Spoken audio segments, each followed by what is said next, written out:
I am back.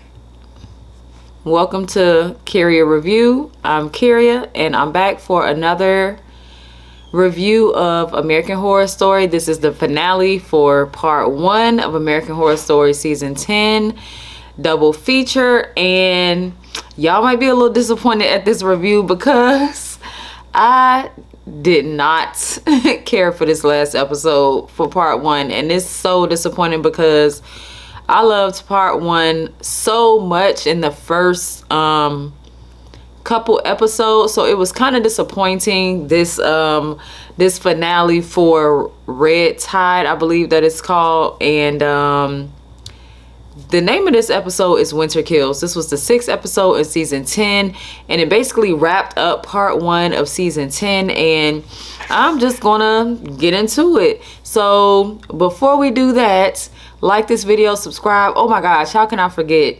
Thank everybody so much. I have hit my first goal of 25 subscribers. I just randomly looked on my page as I was talking to my brother on the phone the other day, and I was like, oh my gosh, I hit my goal. So thank y'all so very much for y'all support. So hey y'all, to my first 25 subscribers, and I look forward to gaining more subscribers because of course my next goal is 50. But before I even get into that, I'm going to make a very short story time video about myself after this video, which I will upload as a gift to my first 25 subscribers so that you can get to know a little about me, and then I will get back into my American Horror Story videos. So after I record this, I'm going to record my little like couple of minute story time, and then this will be up so you guys will see. So they start this episode off with them finding the sheriff in the bay, or I don't know if it's a bay or whatever, but they find the sheriff that Alma killed in the water, and they literally stay on that scene for like probably 30 seconds, or probably not even that, probably 10 seconds, and then they go to this like town meeting thing that Holden Vaughn seems like he's the head council member. And they have these people coming to them that live in Provincetown, and they're bringing them issues. And the first issue was, or the first request was that one of the residents in Provincetown wanted to get permission to change their shutters to a white, just plain white to a mountain pink white, and they literally held up 2 sheets of paper and he said, well, let me see the colors. And he said, this is the white, this is the mountain pink white, and literally it looked like the same thing, but maybe a very faint shade of pink, maybe pinkish beigeish color. And he was like, oh my gosh, no, denied. And I'm just like, oh my gosh. He was like, they might as well be asking for red shutters. Like, no, just no. They were just denying everybody's request. Like, this one guy came up and made a request for his restaurant, and Holden was like, no, you're tacky, your shoes are tacky, your name is tacky. Like, no, denied. We don't even need to hear anything. My neighbor that lives next to your restaurant, he has taste. You don't have taste, denied, goodbye. So then the sheriff, who basically lets us know that she's a Massachusetts state police officer, or a state trooper, okay. She comes up and she's like, look, we found your sheriff in the water this morning, and the way that she died was the way that a lot of the other murders have been occurring, within this city or town. And the state has sent me to investigate because there's something weird going on here, and I feel like y'all know about it. And they try to explain it off like, well, maybe she got chopped up by a boat propeller, or maybe it was a shark attack, or maybe she just chose to go swimming. And the lady state trooper was like, she did not choose to go swimming in her full-blown sheriff uniform. It was not a boat propeller. And it was not a shark attack because it was too far inland. And then on top of that, the other people that we found that were actually miles away from the ocean could not have been killed in that manner, and they all have like matching or the same pattern of wounds as far as to indicate how they passed away. So the council people, they just make a joke of it and they start laughing. And the lady state trooper was like, look, this is not funny. Something weird is going on and y'all are in on it, and I'm going to find out what it is. And the lady was like, look, one of the council women, she was like, look, lady, these are wintertime issues. Once the spring hits, all of this will disappear. All of it will go away. There will be no more murders. There will be no more killing. The pale people will go into the woods. Our tourists will come back. Everybody that we attract, and we will go back to living as normal. So we kind of turn a blind eye while all of this nonsense goes on every single winter, and then we go back to normal for the rest of the year. So the state trooper, she's just like, look, we're going to get to the bottom of this. And she kind of turns and leaves with the folder that she comes in with, and the people of the town are just like whatever, you know, they're not taking her threat seriously. So we get to Holden meeting with Belle and what's his name, Belle, Austin, and the chemist, and he tells them like, look, hold on. Okay, hold on. I don't mean to have to move this, but okay, this was not the brightest idea to try to set this up like this. Maybe I need to, hold on, give me a second here. Let me try to, okay, all right. Sorry about that. So Holden is meeting with Austin, Belle, and the chemist, and he's like, look, I don't know what's going on, but y'all need to get this stuff under control. People are turning up dead. They done found the state trooper. Like the whole town is in chaos. Like literally, we don't mind turning a blind eye and letting y'all do whatever, but y'all are killing people in P-Town. Like y'all are crossing boundaries that you're just not supposed to be crossing. And he's like, if you don't get it together, like we're going to start having some issues. We're going to start having some zoning issues. Like you're not going to be able to get anything approved. Like we are just going to give you a hard time if y'all don't get this under control. We understand y'all need to go out sucking people's blood and doing this and feeding on this person and that person. But it's like this winter has just been out of whack. So get it together, so that we won't have to basically run y'all out of town the same way we did Burger King. Okay, so yeah, he's basically letting them know like y'all are bringing too much negative attention to P-Town pretty much. So we go back to Harry and Ursula and Alma. Mind you, let's not forget Doris is out of the house, and they're kind of all in there. She's reading over a script that he had just written, and she was like, oh my gosh, this is your masterpiece. Like this is your what did she say, your Romeo and Juliet. Like this is it. Like this is what is going to keep your name in the history books forever. And Harry's like, okay, cool, I'm glad that you said that, because I have an announcement to make. We are no longer going to be taking pills after this winter. I'm tired of it. I don't want to be out here killing people. Like I done wrote enough stuff for years and years to come, and to have enough money coming in to the point where we don't have to take them anymore. Like you gonna stop taking the pills, Alma. You're just gonna practice the violin. I'm gonna buy some vitamins, and we just gonna deal with that. So Alma agrees, but she lies, because she said, you know, okay, Dad. And she goes up to give him a hug, but while she's giving him a hug, she's looking at Ursula like, I'm not doing anything that he says, so just be ready. And Ursula's looking at her like, oh my gosh, you little demon. But Ursula is all for it, because she is just looking at Harry like he's crazy too. Like, oh my gosh, what do you mean? You want to stop taking the pills? We are on a roll here. But Harry's not trying to hear it. So Harry and Alma, they're in the kitchen, and Harry kind of catches a glimpse of something out of the corner of his eye. He thinks it's Doris, and he's kind of, you know, running to the window, and he's like, oh my gosh, I thought I just saw her. And Alma's like, just let her go. Forget about her. And Harry's like, what are you talking about? She's not just some pet that we just released out into the woods. Like, she was a part of our family. Like, that's your mom. And Alma was like, she's not anything at this point. She's not even a person. So just let it go.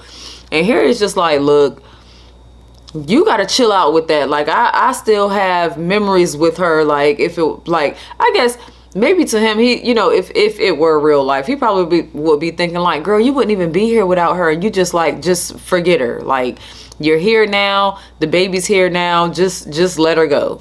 But it's not that easy for Harry because it's no telling how long him and Doris had been together. So, as Alma is putting something on top of the microwave, it looks like it's right by the back door. And when she does that, she sees that the back door the back door looks like it has been broken into. So Alma's like, oh my gosh, somebody broke in the house. And Harry was like, what? He runs around the corner and he's looking, and he's like, oh my gosh. They run straight upstairs. And when they get upstairs, he notices that Elijah, his son, the newborn, is gone. And Ursula was like, what are you talking about? He was asking her, like, did you not hear anything? And she was like, well, I mean, I heard him kind of moving around in his crib a little bit. And Harry was like, girl, newborns don't move around in the crib. So Belle has taken the baby. She took Eli, and she wants Harry and Alma to come and meet her before sunset, or she's threatening to hurt the baby. So they decide to go and meet Belle, and while they're doing that, Ursula, where am I? She broke in, she took, okay.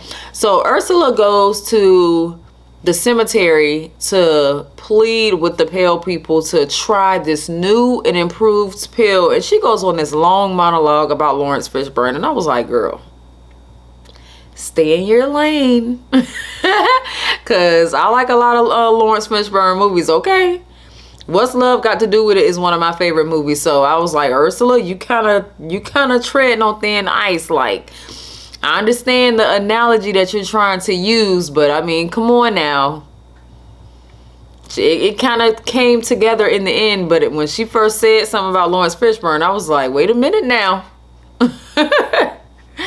You kind of, you need to bring it back, because I don't know where you're going with this, but I like Lawrence Fishburne, so I like him as an actor, so I ain't know what Ursula was planning on doing, but she goes out there to convince the Pale people that they have a second chance, and there's a new and improved pill that will cure them, that will, I don't know what she said, that'll make your hair grow back, and it'll give you talent, and it'll give you back the life you had. Like, and she's really out there looking for Doris, which to me, I'm like, why is she looking for Doris? She's like the newest Pale person, so she would be at the bottom of the totem pole. But they don't tell us whether it works or not. We end up going back to Harry and Alma, and they're actually just getting to Belle's house to meet with her to try to figure out what Belle, you know, has going on. And when they get in there, Harry tries to run towards the baby, and Belle put on her mom voice and was like, nope. And she had like a knife held to the baby, and she was like, slow down. And that made Harry stop in his tracks. And she was like, you know, and she kind of had the baby like on a platter, like like one of those big silver serving trays with, and that'll have like the meat as the centerpiece and like the fixings and I guess hors d'oeuvres around it. I don't know. I've never eaten off of a silver tray. But Harry's just like, look, I'm sorry, we are going to leave. I've decided to stop taking the pills. Like, he's trying to tell Belle whatever he needs to tell her so that she will give him back the baby. And mind you, Austin's there and the chemist is there. So I'm like, okay, what's going on? So, Harry and Alma are kind of being backed into a corner by Belle and Austin, because they were like, look, we've let this go on long enough. Like, you're messing up the town. Like, we are going to kill you. And they have these pocket knives, and they're like slowly creeping towards Harry and Alma or whatever. And they're doing like this long monologue instead of just killing them. And before they get a chance to get to them, it's my hair like it's messing up. Before they get a chance to get to them, they the pale people just come crashing through the windows, and they kind of like go straight after why does my hair look like that? They go straight after Belle and Austin, and they just jump on them, and they just take a huge chunk out of their necks, and then they just start drinking their blood. And then they go to turn towards Harry and Alma, but Ursula comes busting into the front door, and she has this little gun or whatever, and she just killing all the pale people that are in the house. So the only people that are left standing after this whole drama and all of this commotion is Ursula, Alma, Harry, and the chemist, and the baby.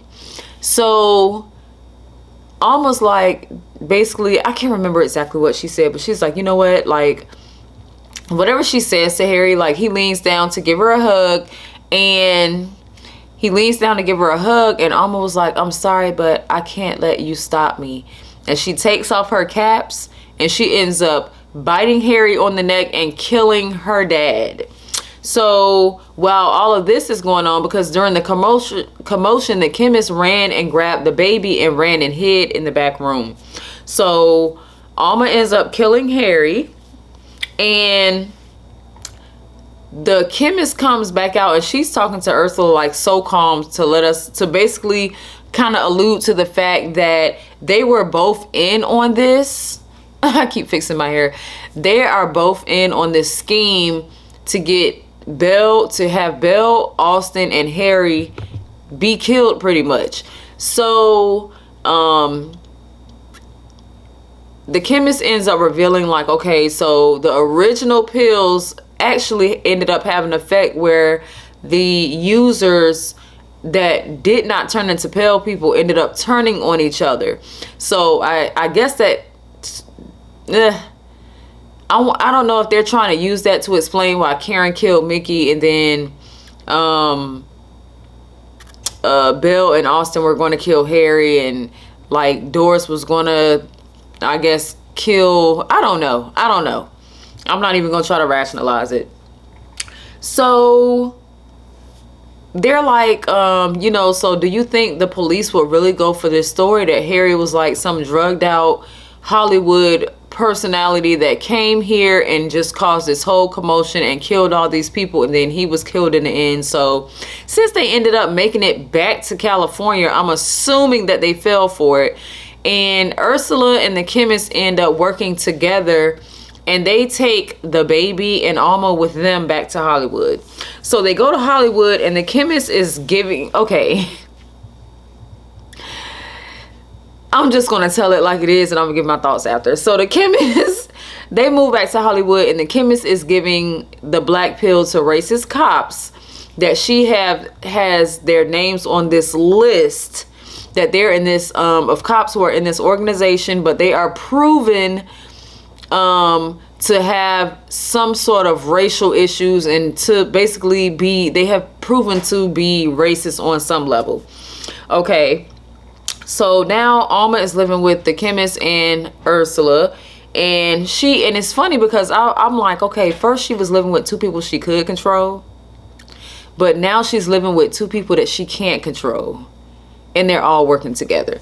So I actually thought it was kind of funny when the chemist was telling Alma about her grand scheme and stuff like that, and Alma was like, she was like, you're all of 5 years old. The chemist said to Alma, you're all of 5 years old. Don't sass me. Just go back to practicing your violin. And Alma was like, no, I'm 9. And the chemist was like, you want to make it to 10? And Alma started laughing. I said, see, that's what Alma needed during that first season from her mama. She needed that playful banter, but to also know that her mom was serious. Like, girl, don't correct me. You want to make it to be 10 years old? You want to make it to your 10th birthday? Okay. And it's like there's seriousness behind that, but then there's also like she knows that you're not going to just kill her before she turns 10. So I guess to Alma, she understands the humor in it and the seriousness at the same time, which is realistic because I do the same thing. And I'll make my little smart comments and stuff when it comes to the kids, when they kind of like getting a little besides themselves, but at the same time, like, it's not no old you want to make it to 10. You know what I'm saying? It's kind of like the chemist did, like, girl, chill out. Like, because you crossing the line. And the kids, they'll kind of be like, okay, yeah, I am. Like, sometimes. Because when you dealing with little kids, they'll just fall out and have a tantrum, whatever, they don't care. But I'm getting on a tangent. So Ursula comes in, she's on the phone with somebody, and she's just like, yeah, blah blah blah, yeah, like I was giving pills to people in Starbucks and all this other stuff, and she's just rambling. To me, it wasn't anything significant. They end up getting a hustler, is what they call it. They get a hustler for Alma to eat. What does that mean? I don't know. They get a hustler for Alma to eat, and she's going to eat him before she tries out for the Philharmonic. So she does that, and when she tries out, she plays beautifully, and it comes down to her and this 16-year-old boy, and he is in the room just talking trash to her. And Alma was like, but I'm better than you. And he was like, well, you may be better than me, but you're pretty much not going to be good for anything besides a violin solo, because then when it comes to playing like the boring stuff like we usually do, you're not going to have time to shine, and that's basically what you're here for. So she ends up killing him. We don't find out if she gets the part or not. And then in the second to the last scene, Ursula visits an acting class where she's a guest speaker there, and she basically introduces the black pill to the whole class, and she's just like, look, if you want to be great, take this pill that's under your seat. It's the key to success, and it's a stimulant. So the guy who's hosting the class, he's like, no, you did not mention this. And she's like, look, shut up, you need to take the pill too, and then we can see what happens. Everybody in the class ends up taking the pill. And then in the last scene, we get this scene that is almost identical to the scene in Drive-In when the people watched the movie and went crazy. And I hated it. I absolutely hated it. I hated the end. They did not tie up the loose ends as far as the sheriff. They didn't investigate any of the murders in Provincetown. They did not they didn't go back to the Lyme disease. We didn't see Doris again. We didn't find out if they bought the story that Ursula gave them about killing everybody in the house. Like, and this, I was just like, I'm done. Part 2 better end better than this, okay? And that's it. I did not like this season finale, but I'm ready for part 2. Thank y'all for watching Curia Review. Subscribe, like this video. Help me. Oh, no, you know what? I'm not even going to get to that yet because I want to make my story time video. But thank y'all so much for helping me hit my first goal. And I will see y'all on my next video. All right, y'all. Bye.